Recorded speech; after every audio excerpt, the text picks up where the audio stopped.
ಇಲ್ಲಿಯವರೆಗೆ ಅವನು ಅವಳ ಕೈ ಮತ್ತು ಕಾಲುಗಳನ್ನು ಸ್ಪರ್ಶಿಸುತ್ತಿದ್ದನು. ತನ್ನ ಬೆರಳುಗಳಿಂದ ಅವಳ ತೋಳನ್ನು ಸವರುತ್ತಿದ್ದನು. ಅವನ ಕೈಗಳು ತನ್ನ ದೇಹವನ್ನು ಸ್ಪರ್ಶಿಸುತ್ತಿರುವುದು ಅದಿತಿಗೆ ಮುಳ್ಳುಗಳಂತೆ ಚುಚ್ಚುತ್ತಿತ್ತು. ಯಾರೋ ತನ್ನನ್ನು ಕೆಟ್ಟದಾಗಿ ಕೆರೆದುಕೊಳ್ಳುತ್ತಿದ್ದಾರೇನೋ ಎಂದು ಅವಳಿಗೆ ಅನಿಸುತ್ತಿತ್ತು. ಇದೇ ದೇಹದ ಮೇಲೆ ಒಮ್ಮೆ ಅಭಿನವ್ ತನ್ನ ತುಟಿಗಳಿಂದ ಮುದ್ರೆ ಹಾಕಿದ್ದನು ಮತ್ತು ಈಗ ಅದನ್ನು ಬೇರೊಬ್ಬನು ಕೀಳು ರೀತಿಯಲ್ಲಿ ಸ್ಪರ್ಶಿಸುತ್ತಿದ್ದನು. ಈ ವಿಷಯವನ್ನು ಅದಿತಿಯಿಂದ ಸಹಿಸಿಕೊಳ್ಳಲು ಸಾಧ್ಯವಾಗುತ್ತಿರಲಿಲ್ಲ ಮತ್ತು ಅವಳ ಕಣ್ಣುಗಳಿಂದ ನೀರು ಹರಿಯಲಾರಂಭಿಸಿತು. ಮುಂದುವರಿದ ಭಾಗ. ಅವಳು ನಾಗರ್ನ ಮುಖ ಮತ್ತು ಕುತ್ತಿಗೆಯನ್ನು ಕೆಟ್ಟದಾಗಿ ಕೆರೆಯಲು ಶುರು ಮಾಡಿದಳು. ಅವಳ ಉಗುರುಗಳು ನಾಗರ್ನ ಕುತ್ತಿಗೆಯಿಂದ ರಕ್ತವನ್ನು ತೆಗೆಯಲು ಶುರು ಮಾಡಿದ್ದವು. ಆದರೂ ಅವನು ನಿಲ್ಲುತ್ತಿರಲಿಲ್ಲ. ಅವನು ಅದಿತಿಯ ದೇಹವನ್ನು ತನ್ನ ಕೈಗಳಿಂದ ಕೆರೆಯುತ್ತಾ ನಗುತ್ತಿದ್ದನು. ದಯವಿಟ್ಟು ಹೀಗೆ ಮಾಡಬೇಡಿ. ದಯವಿಟ್ಟು ನನ್ನನ್ನು ಇಲ್ಲಿಂದ ಹೋಗಲು ಬಿಡಿ. ನನ್ನ ಅಭಿನವ್ ಅವರನ್ನು ಹೊರತುಪಡಿಸಿ ಬೇರೊಬ್ಬನು ನನ್ನನ್ನು ಮುಟ್ಟಿದರೆ ನಾನು ಸಾಯುತ್ತೇನೆ. ದಯವಿಟ್ಟು ನನ್ನನ್ನು ಇಲ್ಲಿಂದ ಹೋಗಲು ಬಿಡಿ. ನಿಮಗೆ ಎಷ್ಟು ಹಣ ಬೇಕು ಅದನ್ನು ನಾನು ಕೊಡಲು ಸಿದ್ಧವಾಗಿದ್ದೇನೆ. ನನ್ನ ಅಭಿನವ್ ಅವರು ನನಗಾಗಿ ತಮ್ಮ ಎಲ್ಲ ಆಸ್ತಿಯನ್ನು ಕಳೆದುಕೊಳ್ಳುತ್ತಾರೆ. ದಯವಿಟ್ಟು ನನ್ನನ್ನು ಅವರ ಬಳಿಗೆ ಹೋಗಲು ಬಿಡಿ. ಅದಿತಿ ಅವನ ಮುಂದೆ ಕೈ ಜೋಡಿಸಿ ಬೇಡಿಕೊಳ್ಳುತ್ತಿದ್ದಳು. ಏಕೆಂದರೆ ಈಗ ಅವಳು ತನ್ನ ಶಕ್ತಿ ಅವನ ಎದುರು ಏನೂ ಅಲ್ಲ ಎಂದು ಅರ್ಥ ಮಾಡಿಕೊಂಡಿದ್ದಳು. ಅವಳು ನಾಗರನೊಂದಿಗೆ ಹೋರಾಡಲು ಸಾಧ್ಯವಿಲ್ಲ ಮತ್ತು ಅವನಿಗೆ ತನ್ನನ್ನು ಮುಟ್ಟಲು ಎಂದಿಗೂ ಬಿಡಬಾರದು. ಅವಳು ಕೇವಲ ಅವನನ್ನು ಬೇಡಿಕೊಳ್ಳಬಹುದಿತ್ತು. ಅವಳ ಮಾತುಗಳನ್ನು ಕೇಳಿ ನಾಗರ್ ಭೀಕರವಾಗಿ ನಗಲು ಶುರು ಮಾಡಿದನು. ಅವನ ಕೈಗಳು ಇನ್ನೂ ಅದಿತಿಯ ದೇಹದ ಮೇಲೆ ಚಲಿಸುತ್ತಿದ್ದವು. ಅವನು ನಗುತ್ತಲೇ, ನಿನ್ನ ಅಭಿನವ್ ಮೇಲೆ ಇಷ್ಟು ಪ್ರೀತಿ ಇದೆಯೇ? ಪರವಾಗಿಲ್ಲ, ಇಂದಿನಿಂದ ನೀನು ನನ್ನ ಮೇಲೆ ಈ ಪ್ರೀತಿ ಮಾಡುತ್ತೀಯ. ನಾನು ನಿನ್ನೊಂದಿಗೆ ನಿನ್ನ ಅಭಿನವ್ ಏನು ಮಾಡಿದ್ದಾರೋ ಅದನ್ನೇ ಮಾಡುತ್ತೇನೆ ಎಂದು ಹೇಳಿದನು. ನಾನು ನನ್ನ ಅಭಿನವ್ ಅವರನ್ನು ಮಾತ್ರ ಪ್ರೀತಿಸುತ್ತೇನೆ. ದಯವಿಟ್ಟು ನನ್ನನ್ನು ಅವರ ಬಳಿಗೆ ಹೋಗಲು ಬಿಡಿ. ಒಂದು ವೇಳೆ ನೀವು ನನಗೆ ನೋವು ಕೊಡಬೇಕಿದ್ದರೆ ನನ್ನನ್ನು ಹೊಡೆಯಿರಿ. ದಯವಿಟ್ಟು ಸಾಯಿಸಿ, ಆದರೆ ದಯವಿಟ್ಟು ಹೀಗೆ ಮಾಡಬೇಡಿ ಎಂದು ಅದಿತಿ ಮತ್ತೆ ಬೇಡಿಕೊಂಡಳು. ಆದರೆ ಅವಳ ಬೇಡಿಕೆಯನ್ನು ಕೇಳಿ ನಾಗರ್ನ ನಗು ಮತ್ತಷ್ಟು ಭೀಕರವಾಯಿತು ಮತ್ತು ಈಗ ಅವನು ಅದಿತಿಯ ಬಟ್ಟೆಗಳನ್ನು ಎಳೆಯಲು ಶುರು ಮಾಡಿದನು. ಅವಳು ತಕ್ಷಣವೇ ಎದ್ದು ಕುಳಿತು ತನ್ನ ಕೈಗಳಿಂದ ತನ್ನನ್ನು ಮುಚ್ಚಿಕೊಂಡು ಅಳುತ್ತಾ ನಾಗರ್ಗೆ ತನ್ನನ್ನು ಬಿಟ್ಟು ಬಿಡುವಂತೆ ಹೇಳಿದಳು. ಆದರೆ ನಾಗರ್ ಕೇವಲ ನಗುತ್ತಿದ್ದನು. ಅವನು ಅದಿತಿಯನ್ನು ತಕ್ಷಣವೇ ಎಳೆದು ಹಾಸಿಗೆ ಮೇಲೆ ತನ್ನ ಕೆಳಗೆ ಮಲಗಿಸಿಕೊಂಡು ಅವಳ ಮೇಲೆ ಬಾಗಿದನು.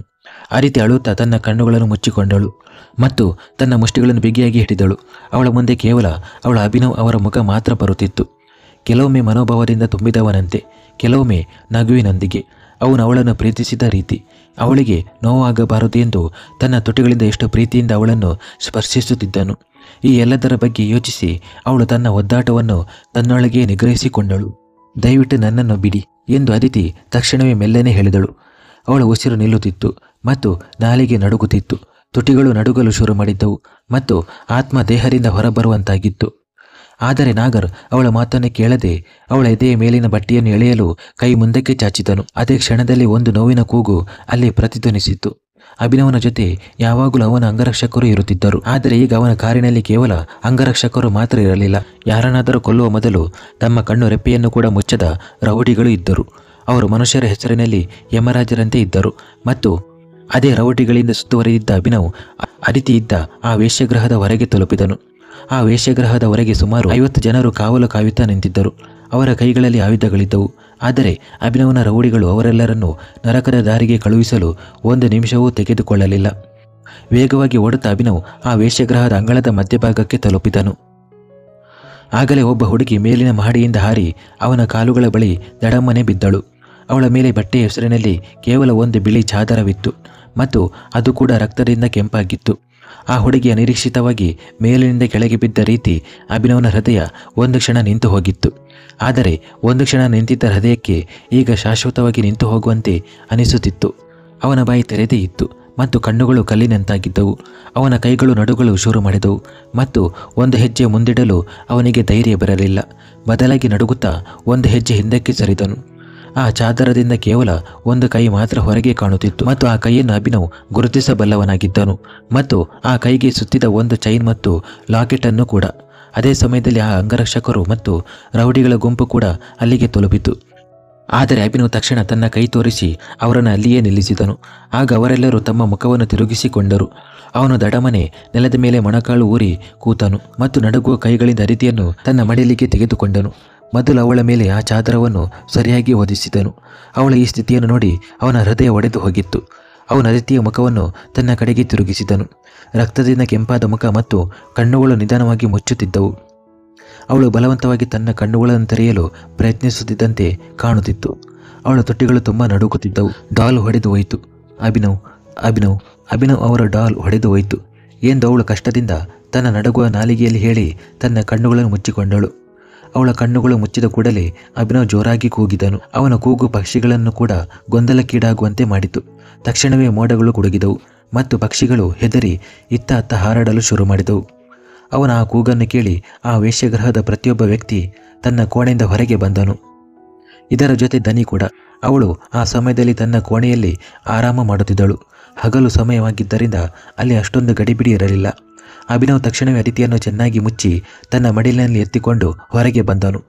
ಅವನು ತನ್ನ ಜೊತೆ ಕೇವಲ ಒಬ್ಬ ಅಂಗರಕ್ಷಕನನ್ನು ಮಾತ್ರ ಬರಲು ಹೇಳಿ ಉಳಿದವರ ಕಡೆಗೆ ಕೋಪದಿಂದ ನೋಡಿ ಹಲ್ಲು ಕಚ್ಚುತ್ತಾ, ನನಗೆ ಇಲ್ಲಿನ ಪ್ರತಿಯೊಬ್ಬ ವ್ಯಕ್ತಿ ಸತ್ತವರಿಗಿಂತ ಕೆಟ್ಟ ಸ್ಥಿತಿಯಲ್ಲಿ ಜೀವಂತವಾಗಿ ಬೇಕು, ಆದರೆ ತಪ್ಪಿಯೂ ಯಾರೂ ಸಾಯಬಾರದು ಎಂದನು. ಇಷ್ಟು ಹೇಳಿ ಅವನು ಬೇಗನೆ ಹೊರಗೆ ಹೋದನು. ಆ ಅಂಗರಕ್ಷಕ ಬೇಗನೆ ಡ್ರೈವಿಂಗ್ ಸೀಟ್ನಲ್ಲಿ ಕುಳಿತನು ಮತ್ತು ಅಭಿನವ್ ಅದಿತಿಯನ್ನು ತನ್ನ ಮಡಿಲಲ್ಲಿ ಹಿಡಿದುಕೊಂಡು ಹಿಂದಿನ ಸೀಟಿನಲ್ಲಿ ಕುಳಿತನು. ವೇಶ್ಯಗೃಹದ ಎಲ್ಲ ಪುರುಷರು ಹೊರಗೆ ಬರುವಷ್ಟರಲ್ಲಿ ಅಭಿನವನ ವ್ಯಕ್ತಿಗಳು ಅವರನ್ನು ಸುತ್ತುವರೆದಿದ್ದರು. ದನಿ ತನ್ನ ಮುಂದೆ ಇಷ್ಟು ಜನರನ್ನು ನೋಡಿ ಆಶ್ಚರ್ಯಗೊಂಡಳು. ಅವಳ ದೃಢಕಾಯ ಪುರುಷರು ಎಲ್ಲಿ ಮಾಯವಾದರು? ಈ ವಿಷಯ ತಿಳಿದಾಗಲೇ ಅವಳ ಉಸಿರು ನಿಲ್ಲುವಂತಾಗಿತ್ತು. ಅವಳು ತನ್ನ ಪುರುಷರ ಹೆಸರುಗಳನ್ನು ಕೂಗಿ ಕೂಗಿ ಕರೆಯುತ್ತಾ ಕಿರುಚುತ್ತಿದ್ದಳು. ಆದರೆ ಅವಳ ಕೂಗನ್ನು ಕೇಳಿ ಯಾರೂ ಬರಲಿಲ್ಲ. ಆಗಲೇ ಕೆಲವು ಪುರುಷರು ಅದಿತಿ ನಾಗರ್ ಜೊತೆಗಿದ್ದ ಕೋಣೆಗೆ ತಲುಪಿದರು. ನಾಗರ್ನ ಸ್ಥಿತಿಯನ್ನು ನೋಡಿ ಅಭಿನವನ ವ್ಯಕ್ತಿಗಳು ಮೊದಲ ಬಾರಿಗೆ ತಮ್ಮ ಕಣ್ಣುಗಳನ್ನು ಮುಚ್ಚಿಕೊಂಡರು. ಅವನ ದೇಹದ ಮೇಲೆ ಒಂದೂ ಬಟ್ಟೆ ಇರಲಿಲ್ಲ, ಆದರೆ ಅವನ ಸ್ಥಿತಿ ಅತ್ಯಂತ ಕೆಟ್ಟದಾಗಿತ್ತು. ಅವನ ದೇಹದ ಮೇಲೆ ಅಲ್ಲಲ್ಲಿ ಗಾಜಿನ ತುಂಡುಗಳು ಸಿಕ್ಕಿ ಹಾಕಿಕೊಂಡಿದ್ದವು. ಅವರು ಮುಂದೆ ಹೋಗಿ ನೋಡಿದಾಗ ಅವನ ಕಣ್ಣುಗಳ ಗುಡ್ಡೆಗಳು ಹೊರಗೆ ಬಂದಿದ್ದವು ಮತ್ತು ಕುತ್ತಿಗೆಯನ್ನು ಸಂಪೂರ್ಣವಾಗಿ ಕತ್ತರಿಸಲಾಗಿತ್ತು ಮತ್ತು ಉಳಿದ ದೇಹ ಕೂಡ ಗಾಜಿನಿಂದ ತುಂಬಿತ್ತು. ಇದರಿಂದ ಒಳಗಿನ ಚರ್ಮ ಕೂಡ ಹೊರಗೆ ಬಂದಿತ್ತು. ಒಬ್ಬನು ಮುಂದೆ ಹೋಗಿ ಪರಿಶೀಲಿಸಿದಾಗ ಅವನ ಉಸಿರು ನಿಧಾನವಾಗಿ ಚಲಿಸುತ್ತಿತ್ತು. ಅವನು ಮತ್ತೊಬ್ಬನ ಕಡೆಗೆ ನೋಡುತ್ತಾ, ಸಾಯುತ್ತಾ ಇದ್ದಾನೆ, ಆದರೆ ಬಾಸ್ ಯಾರೂ ಸಾಯಬಾರದು ಎಂದು ಹೇಳಿದ್ದಾರೆ, ಹೇಗಾದರೂ ಮಾಡಿ ಇವನನ್ನು ಉಳಿಸಿ ಎಂದನು. ಅವನನ್ನು ಎಳೆದು ಅವರು ಕೋಣೆಯಿಂದ ಹೊರಗೆ ತಂದರು ಮತ್ತು ನಂತರ ಎಲ್ಲರನ್ನೂ ಕಾರುಗಳಲ್ಲಿ ತುಂಬಲು ಶುರು ಮಾಡಿದರು. ದನಿ ಕಿರುಚುತ್ತಾ ಕೂಗುತ್ತಾ ಇದ್ದಳು, ಆದರೆ ಒಬ್ಬ ವ್ಯಕ್ತಿಯ ಜೋರಾದ ಕಪ್ಪಳ ಮೋಕ್ಷದಿಂದ ಅವಳ ಬಾಯಿ ಮುಚ್ಚಿತು. ಎಲ್ಲರನ್ನೂ ಕರೆದುಕೊಂಡು ಅವರು ಮುಂಬೈಗೆ ಹೊರಟರು. ಅಭಿನವ್ ಅದಿತಿಯನ್ನು ನೇರವಾಗಿ ಆಸ್ಪತ್ರೆಗೆ ಕರೆದುಕೊಂಡು ಬಂದನು. ಅವನ ಪ್ರಭಾವ ಎಷ್ಟಿತ್ತು ಅಂದರೆ ಅಲ್ಲಿನ ಪ್ರತಿಯೊಬ್ಬ ವ್ಯಕ್ತಿ ಅವನನ್ನು ಬಲ್ಲವನಾಗಿದ್ದನು. ಆದ್ದರಿಂದ ವೈದ್ಯರು ಯಾವುದೇ ಪ್ರಶ್ನೆಗಳನ್ನು ಕೇಳದೆ ಅದಿತಿಯನ್ನು ನೇರವಾಗಿ ದಾಖಲಿಸಿಕೊಂಡು ಅವಳಿಗೆ ಚಿಕಿತ್ಸೆ ನೀಡಲು ಶುರು ಮಾಡಿದರು. ಆದರೆ ಅವರು ಅವಳ ತಪಾಸಣೆ ಮಾಡುವಾಗ ಅವರ ಹಣೆಯಿಂದ ಬೆವರು ಸುರಿಯಲು ಶುರು ಮಾಡಿತು ಮತ್ತು ಅವರ ಉಸಿರಾಟವು ಕಷ್ಟಕರವಾಯಿತು. ಏಕೆಂದರೆ ಅವರು ಅದಿತಿಯ ದೇಹದ ಮೇಲೆ ಏನನ್ನು ನೋಡುತ್ತಿದ್ದರೋ ಅದನ್ನು ಅಭಿನವಿಗೆ ಹೇಳುವುದು ಅವರಿಗೆ ತುಂಬ ಕಷ್ಟವಾಗುತ್ತಿತ್ತು. ಆದರೆ ಅದಿತಿ ಒಳಗೆ ಬಂದು ಕೇವಲ 2 ನಿಮಿಷ ಮಾತ್ರ ಆಗಿತ್ತು. ಆಗ ಆ ಐಸಿಯು ಬಾಗಿಲು ತೆರೆಯಿತು ಮತ್ತು ಅಭಿನವ್ ಒಳಗೆ ಬಂದನು. ವೈದ್ಯರು ಅವನಿಗೆ ಕೈಜೋಡಿಸಿ ಹೊರಗೆ ಹೋಗಲು ಹೇಳಿದರು. ಆದರೆ ಅಭಿನವ್ ಅವರ ಕುತ್ತಿಗೆಯನ್ನು ಹಿಡಿದು, ನನ್ನ ಹೆಂಡತಿ ಸರಿಯಾಗಿ ಸುರಕ್ಷಿತವಾಗಿ ನನಗೆ ಬೇಕು ಮತ್ತು ನಾನು ಇಲ್ಲಿಂದ ಎಲ್ಲಿಗೂ ಹೋಗೋದಿಲ್ಲ ಎಂದನು. ಅವನ ಈ ಕೋಪವನ್ನು ನೋಡಿ ವೈದ್ಯನಿಗೂ ಏನನ್ನು ಹೇಳಲು ಧೈರ್ಯವಿರಲಿಲ್ಲ. ಅವನು ಕೇವಲ ತನ್ನ ತಲೆಯನ್ನು ಒಪ್ಪಿಗೆಯಂತೆ ಅಲ್ಲಾಡಿಸಿದನು. ಆಗ ಅಭಿನವ್ ಅವನ ಕುತ್ತಿಗೆಯನ್ನು ಬಿಟ್ಟು ಒಂದು ಕಡೆಗೆ ನಿಂತುಕೊಂಡನು.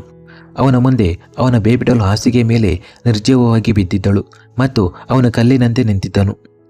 ವೆಂಟಿಲೇಟರ್ನಲ್ಲಿ ನಡೆಯುತ್ತಿದ್ದ ಅವಳ ಹೃದಯ ಬಡಿತ ಅಭಿನವನ ಹೃದಯ ಬಡಿತವನ್ನು ಹತೋಟಿಗೆ ತರಲಾಗುತ್ತಿರಲಿಲ್ಲ. ಅಭಿನವನ ಕಣ್ಣುಗಳಲ್ಲಿ ಇಲ್ಲಿಯವರೆಗೂ ಒಂದು ಹನಿಯೂ ನೀರು ಬಂದಿರಲಿಲ್ಲ. ಆದರೆ ವೈದ್ಯರು ಅದಿತಿಗೆ ಚಿಕಿತ್ಸೆ ನೀಡುತ್ತಿದ್ದಂತೆ ಮತ್ತು ಅವಳ ದೇಹದ ಮೇಲೆ ಆ ಎಲ್ಲ ಔಷಧಿಗಳನ್ನು ಮತ್ತು ತಮ್ಮ ಉಪಕರಣಗಳನ್ನು ಬಳಸುತ್ತಿದ್ದಂತೆ ಅವನ ನಿಯಂತ್ರಣ ತಪ್ಪುತ್ತಾ ಹೋಗುತ್ತಿತ್ತು. ಅದಿತಿಯ ದೇಹದ ಮೇಲಿದ್ದ ಬೆಲ್ಟ್ಗಳ ಗುರುತುಗಳು, ಬಲವಂತದ ಗುರುತುಗಳು, ಉಗುರುಗಳ ಗೀರುಗಳು ಮತ್ತು ಆ ಕತ್ತರಿಸಿದ ತಲೆಕೂದಲು ಇವುಗಳು ಅವನ ಕಣ್ಣುಗಳನ್ನು ತೇವಗೊಳಿಸಿದ್ದವು. ಆದರೆ ಅಭಿನವ್ ಇನ್ನೂ ಆ ತೇವಾಂಶವನ್ನು ಹೊರಗೆ ಹರಿಯಲು ಬಿಡಲಿಲ್ಲ. ವೈದ್ಯರ ಕೈಗಳು ನಡುಗುತ್ತಿದ್ದವು ಮತ್ತು ಅವರ ಜೊತೆ ಅಲ್ಲಿ ನಿಂತಿದ್ದ ಪ್ರತಿಯೊಬ್ಬ ದಾದಿ ಕೂಡ ತಮ್ಮ ಜಾಗದಲ್ಲಿ ನಿಂತು ನಡುಗುತ್ತಿದ್ದರು. ಅವರ ಹಿಂದೆ ನಿಂತಿದ್ದ ವ್ಯಕ್ತಿ ಯಾವಾಗ ಬಂದು ತಮ್ಮ ಕುತ್ತಿಗೆಯನ್ನು ಹಿಡಿಯುತ್ತಾನೋ ಎಂಬುದು ಅವರಿಗೆ ಗೊತ್ತಿರಲಿಲ್ಲ. ಸುಮಾರು 3 ಗಂಟೆಗಳ ನಂತರ ಅಭಿನವ್ ಹಾಗೆಯೇ ನಿಂತಿದ್ದನು ಮತ್ತು ವೈದ್ಯರು ತಮ್ಮ ಕೆಲಸ ಮಾಡುತ್ತಿದ್ದರು. ಈಗ ಅದಿತಿಗೆ ನೀಲಿ ಬಣ್ಣದ ಉಡುಪನ್ನು ಧರಿಸಲಾಗಿತ್ತು ಮತ್ತು ಅವಳ ತಲೆಯ ಮೇಲೆ ಪಟ್ಟಿ ಕಟ್ಟಲಾಗಿತ್ತು. ದಾದಿ ಎಲ್ಲವನ್ನು ಒಟ್ಟುಗೂಡಿಸಲು ಶುರು ಮಾಡಿದ್ದಳು. ಆಗ ವೈದ್ಯರು ತಮ್ಮ ಕೈಗಳನ್ನು ತೊಳೆದುಕೊಳ್ಳುತ್ತಿದ್ದರು. ಅವರೆಲ್ಲರೂ ಅವರೆಲ್ಲರೂ ಅದಿತಿ ಹತ್ತಿರದಿಂದ ಹೊರಟು ಹೋಗುವುದನ್ನು ನೋಡಿ ಅಭಿನವ್ ಅದಿತಿ ಹತ್ತಿರ ಬಂದನು. ಅವಳ ಆ ಪೀಕಳಿಸಿದ ಮುಖ ಮತ್ತು ಒಣಗಿದ ತುಟಿಗಳನ್ನು ನೋಡಿ ಅಭಿನವನ ಕಿವಿಯಲ್ಲಿ ಕೇವಲ ಒಂದು ಮಾತು ಮಾತ್ರ ಗೋಯಿಗೊಡುತ್ತಿದ್ದವು. ಡಾಲ್ ಹೊಡೆದು ಹೋಯಿತು. ನನ್ನ ಅಭಿನವ್ ಅವರ ಡಾಲ್ ಹೊಡೆದು ಹೋಯಿತು. ಮತ್ತು ಈ ಮಾತು ಅವನ ಕಣ್ಣುಗಳಲ್ಲಿ ಸೇರಿಕೊಂಡಿದ್ದ ಕಣ್ಣೀರಿನ ಗೋಡೆಯನ್ನು ಒಡೆದು ಹಾಕಿತು. ಅವನ ಕಣ್ಣೀರು ಹರಿಯತೊಡಗಿತು. ಅವನು ಅಳುತ್ತಾ, ನಾನು ಒಡೆಯಲು ಬಿಡುವುದಿಲ್ಲ, ನಾನು ನನ್ನ ಡಾಲನ್ನು ಒಡೆಯಲು ಬಿಡುವುದಿಲ್ಲ, ಎಂದಿಗೂ ಒಡೆಯಲು ಬಿಡುವುದಿಲ್ಲ ಎಂದನು. ದಯವಿಟ್ಟು ಮಿಸ್ಟರ್ ಖನ್ನಾ, ಹೀಗೆ ಮಾಡಬೇಡಿ. ರೋಗಿಯ ಸ್ಥಿತಿ ತುಂಬ ಗಂಭೀರವಾಗಿದೆ. ದಯವಿಟ್ಟು ಅವರಿಗೆ ತೊಂದರೆ ಕೊಡಬೇಡಿ. ನೀವು ನನ್ನ ಜೊತೆ ಹೊರಗೆ ಬನ್ನಿ. ನಾನು ನಿಮ್ಮೊಂದಿಗೆ ಕೆಲವು ವಿಷಯಗಳನ್ನು ಚರ್ಚಿಸಬೇಕಾಗಿದೆ ಎಂದು ವೈದ್ಯರು ಅವನ ಬಳಿಗೆ ಬಂದು ಹೇಳಿದರು. ಅವನಿಗೆ ಅವನನ್ನು ಮುಟ್ಟಿ ಅದಿತಿಯಿಂದ ಸ್ವಲ್ಪ ದೂರ ಮಾಡುವ ಧೈರ್ಯ ಕೂಡ ಇರಲಿಲ್ಲ. ಏನನ್ನು ಹೇಳಬೇಕಾಗಿದೆಯೋ ಅದನ್ನು ಇಲ್ಲಿಯೇ ಹೇಳಿ ಎಂದು ಅಭಿನವ್ ಗಂಭೀರ ಧ್ವನಿಯಲ್ಲಿ ಹೇಳಿದನು. ಆಗ ವೈದ್ಯರು ನಡುಗಲು ಶುರು ಮಾಡಿದರು. ಅಭಿನವ್ ತನ್ನ ನಿಯಂತ್ರಣವನ್ನು ಕಳೆದುಕೊಳ್ಳುವಂತಹ ಆ ವಿಷಯಗಳನ್ನು ಅವನು ಹೇಗೆ ಹೇಳಲಿ? ಅವನು ಮತ್ತೊಮ್ಮೆ ಅಭಿನವ್ಗೆ ವಿವರಿಸಲು ಪ್ರಯತ್ನಿಸಿದನು. ಇಲ್ಲಿ ಮಾತನಾಡಲು ಸರಿಯಾದ ಸಮಯವಲ್ಲ. ರೋಗಿಯ ಸ್ಥಿತಿ ನಿಜಕ್ಕೂ ತುಂಬ ಸೂಕ್ಷ್ಮವಾಗಿದೆ ಮತ್ತು ಇಲ್ಲಿ ಏನಾದರೂ ಮಾತನಾಡಿದರೆ ಅವರ ಮೆದುಳಿನ ಮೇಲೆ ಪರಿಣಾಮ ಬೀರಬಹುದು. ಏಕೆಂದರೆ ತಲೆಗೆ ಆದ ಗಾಯ ನೇರವಾಗಿ ಮೆದುಳಿನ ಮೇಲೆ ಪರಿಣಾಮ ಬೀರುತ್ತಿದೆ. ವೈದ್ಯರ ಮಾತನ್ನು ಅರ್ಥ ಮಾಡಿಕೊಂಡ ಅಭಿನವ್ ಏನನ್ನೂ ಹೇಳಲಿಲ್ಲ. ಕೇವಲ ನೇರವಾಗಿ ಹಿಂತಿರುಗಿ ಐಸಿಯುವಿನಿಂದ ಹೊರಬಂದು ಅವರ ಕ್ಯಾಬಿನ್ ಕಡೆಗೆ ಹೋದನು. ವೈದ್ಯರು ಕೂಡ ಅವನ ಹಿಂದೆ ತಮ್ಮ ಕ್ಯಾಬಿನ್ಗೆ ಬಂದರು. ವೈದ್ಯರು ಅವನಿಗೆ ಕುಳಿತುಕೊಳ್ಳಲು ಹೇಳಿದರು. ಆದರೆ ಅಭಿನವ್ ಕೋಪದಿಂದ ಅವನನ್ನು ಕೇವಲ ನೋಡುತ್ತಿದ್ದನು. ಆಗ ವೈದ್ಯರು ತಮ್ಮ ಸೀಟಿನಲ್ಲಿ ಕುಳಿತುಕೊಳ್ಳುವುದನ್ನು ನಿಲ್ಲಿಸಿ ನೇರವಾಗಿ ನಿಂತರು. ನೋಡಿ ಮಿಸ್ಟರ್ ಖನ್ನಾ, ಈ ಸಮಯದಲ್ಲಿ ನೀವು ನಿಮ್ಮ ನಿಯಂತ್ರಣವನ್ನು ಕಳೆದುಕೊಳ್ಳಬೇಡಿ. ಮಿಸೆಸ್ ಖನ್ನಾ ಅವರ ಸ್ಥಿತಿ ತುಂಬ ಗಂಭೀರವಾಗಿದೆ. ಅವರೊಂದಿಗೆ ಬಲವಂತ ಮಾಡಲು ಪ್ರಯತ್ನಿಸಲಾಗಿದೆ ಮತ್ತು ಅವರಿಗೆ ಆ ರೀತಿಯಲ್ಲಿ ದಾಳಿ ಮಾಡಲಾಗಿದೆ. ಅದು ತುಂಬ ಕೆಟ್ಟದಾಗಿದೆ. ಅವರ ಮೇಲೆ ತುಂಬ ಕೆಟ್ಟದಾಗಿ ಹಲ್ಲೆ ಮಾಡಲಾಗಿದೆ. ಹೀಗಾಗಿ ಅವರ ಮಾನಸಿಕ ಸ್ಥಿತಿಯು ತುಂಬ ದುರ್ಬಲವಾಗಿದೆ. ಬಹುಶಃ ಅದಕ್ಕಾಗಿಯೇ ಅವರು ಆತ್ಮಹತ್ಯೆ ಮಾಡಿಕೊಳ್ಳಲು ಪ್ರಯತ್ನಿಸಿದ್ದಾರೆ. ಮತ್ತು ಒಬ್ಬ ವ್ಯಕ್ತಿ ಆತ್ಮಹತ್ಯೆ ಮಾಡಲು ಪ್ರಯತ್ನಿಸಿದಾಗ ಅವನ ಮೆದುಳು ಯಾವ ಹಂತದವರೆಗೆ ದುರ್ಬಲವಾಗಿರುತ್ತದೆಯೋ ನಿಮಗೆ ಗೊತ್ತಿದೆ. ಇದರ ಜೊತೆಗೆ ಅಂತಹ ಎತ್ತರದಿಂದ ಬಿದ್ದ ನಂತರ ಅವರ ತಲೆಯ ಮೇಲೆ ಆಳವಾದ ಗಾಯವಾಗಿದೆ. ಅದು ಮೆದುಳಿನ ನರಗಳನ್ನು ಹಾನಿಗೊಳಿಸಿದೆ. ನಾವು ನಮ್ಮ ಕಡೆಯಿಂದ ಏನು ಮಾಡಲು ಸಾಧ್ಯವೋ ಅದನ್ನು ಮಾಡಿದ್ದೇವೆ. ಆದರೆ ಅವರು ಬದುಕುವ ಸಾಧ್ಯತೆಗಳು ಎಷ್ಟಿದೆ ಎಂದು ನಮಗೆ ಇನ್ನೂ ಖಚಿತವಾಗಿಲ್ಲ. ಮತ್ತು ಒಂದು ವೇಳೆ ಅವರು ಬದುಕಿದರೆ ಅವರ ಮಾನಸಿಕ ಸ್ಥಿತಿ ಏನಾಗುತ್ತದೆ? ಅವರ ಮೆದುಳಿನ ಮೇಲೆ ಈ ಸಮಯದಲ್ಲಿ ಎಷ್ಟು ಪರಿಣಾಮ ಬೀರಿದೆ? ಅವರು ತಮ್ಮ ನೆನಪನ್ನು ಕಳೆದುಕೊಳ್ಳಬಹುದು ಅಥವಾ ತಮ್ಮ ಮಾನಸಿಕ ಸಮತೋಲನವನ್ನು ಕಳೆದುಕೊಂಡ ಹುಚ್ಚರಾಗಬಹುದು ಎಂದು ವೈದ್ಯರು ಹೇಳುತ್ತಲೇ ಇದ್ದರು. ಆಗ ಅಭಿನವ್ ತಕ್ಷಣ ಅವನನ್ನು ಎಳೆದು ಗೋಡೆಗೆ ಒರಗಿಸಿ ಕೋಪದಿಂದ ಗರ್ಜಿಸಿದ್ದನು. ನನ್ನ ಹೆಂಡತಿಯನ್ನು ಹುಚ್ಚಿ ಎಂದು ಹೇಳಲು ಧೈರ್ಯ ಮಾಡಬೇಡ. ಹುಚ್ಚುತನ ಅಂದರೆ ಏನು ಎಂದು ನಾನು ನಿನಗೆ ಚೆನ್ನಾಗಿ ಅರ್ಥ ಮಾಡಿಸುತ್ತೇನೆ ಎಂದನು. ಆದರೆ ಮಿಸ್ಟರ್ ಖನ್ನಾ, ನಾವು ಏನು ಹೇಳಲು ಪ್ರಯತ್ನಿಸುತ್ತಿದ್ದೇವೆ ಎಂದು ನೀವು ಅರ್ಥ ಮಾಡಿಕೊಳ್ಳುತ್ತಿಲ್ಲ ಎಂದು ಡಾಕ್ಟರ್ ಹೇಳಿದರು. ನನಗೆ ಏನೂ ಅರ್ಥ ಮಾಡಿಕೊಳ್ಳಬೇಕಾಗಿಲ್ಲ. ನೀನು ಅವಳ ಶಸ್ತ್ರಚಿಕಿತ್ಸೆಯನ್ನು ಮಾಡಬೇಕಿತ್ತು. ಅದನ್ನು ನೀನು ಮಾಡಿದ್ದೀಯಾ. ಈಗ ಉಳಿದಿದ್ದನ್ನು ನಾನೇ ನೋಡಿಕೊಳ್ಳುತ್ತೇನೆ. ನಾನು ಹಿಂದೆ ನನ್ನ ಹೆಂಡತಿಯನ್ನು ಕರೆದುಕೊಂಡು ಇಲ್ಲಿಂದ ಹೊರಟಿದ್ದೇನೆ ಎಂದು ಅಭಿನವ್ ಕ್ಯಾಬಿನಿಂದ ಹೊರಬರುತ್ತಾ ಹೇಳಿದನು. ವೈದ್ಯರು ಕೇವಲ ಅವನನ್ನು ನೋಡುತ್ತಲೇ ಇದ್ದರು. ಅವನು ತನ್ನ ತಲೆಯನ್ನು ಹೊಡೆದುಕೊಂಡನು. ಅಭಿನವ್ಗೆ ವಿವರಿಸಲು ಅಥವಾ ಅವನ ಇಷ್ಟದಂತೆ ಮಾಡಲು ಬಿಡಲು. ಅಭಿನವನ ಬಲವಂತದಿಂದ ಅನಿತೆಗೆ ಏನಾದರೂ ಆದರೆ ಅಭಿನವನ ಕೋಪ ಅವರ ಮೇಲೆಯೇ ಹೊರಬರುತ್ತದೆ ಮತ್ತು ಒಂದು ವೇಳೆ ಅವರು ಅವನನ್ನು ತಡೆಯಲು ಧೈರ್ಯ ಮಾಡಿದರೆ ಅವನ ಕೋಪದ ಕ್ರೋಧದಿಂದ ಅವರನ್ನು ಯಾರೂ ಉಳಿಸಲು ಸಾಧ್ಯವಿಲ್ಲ. ಅಭಿನವ್ ಕಾರಿಡಾರ್ನಲ್ಲಿ ನಿಂತು ಫೋನ್ನಲ್ಲಿ ಮಾತನಾಡುತ್ತಿದ್ದನು ಮತ್ತು ಅದಿತಿ ಐಸಿಯುವಿನಲ್ಲಿ ದೀರ್ಘ ಉಸಿರುಗಳನ್ನು ತೆಗೆದುಕೊಳ್ಳುತ್ತಿದ್ದಳು. ಆ ದಿನ ಹಗಲಿನಲ್ಲಿ ಧನಿಯ ವೇಶ್ಯಾಗೃಹದಲ್ಲಿ ನಾಗರ್ ಅದಿತಿಯೊಂದಿಗೆ ಬಲವಂತ ಮಾಡಲು ಪ್ರಯತ್ನಿಸುತ್ತಿದ್ದನು ಮತ್ತು ಅವಳ ಮೇಲೆ ಸಂಪೂರ್ಣವಾಗಿ ಪ್ರಬಲನಾಗಿದ್ದನು. ಅವಳು ತನ್ನನ್ನು ತಾನು ಬಿಡಿಸಿಕೊಳ್ಳಲು ಪ್ರಯತ್ನಿಸುತ್ತಿದ್ದಳು. ಆದರೆ ನಾಗರ್ ಅವಳ ಮೇಲೆ ಸ್ವಲ್ಪವೂ ಕರುಣೆ ತೋರಿಸುತ್ತಿರಲಿಲ್ಲ. ದಯವಿಟ್ಟು ನನ್ನನ್ನು ಬಿಡಿ ಎಂದು ಅದಿತಿ ತಕ್ಷಣವೇ ಮೆಲ್ಲನೆ ಹೇಳಿದಳು. ಅವಳ ಉಸಿರು ನಿಲ್ಲುತ್ತಿತ್ತು ಮತ್ತು ನಾಲಿಗೆ ನಡುಗುತ್ತಿತ್ತು. ಮುಂದುವರಿಯುವುದು.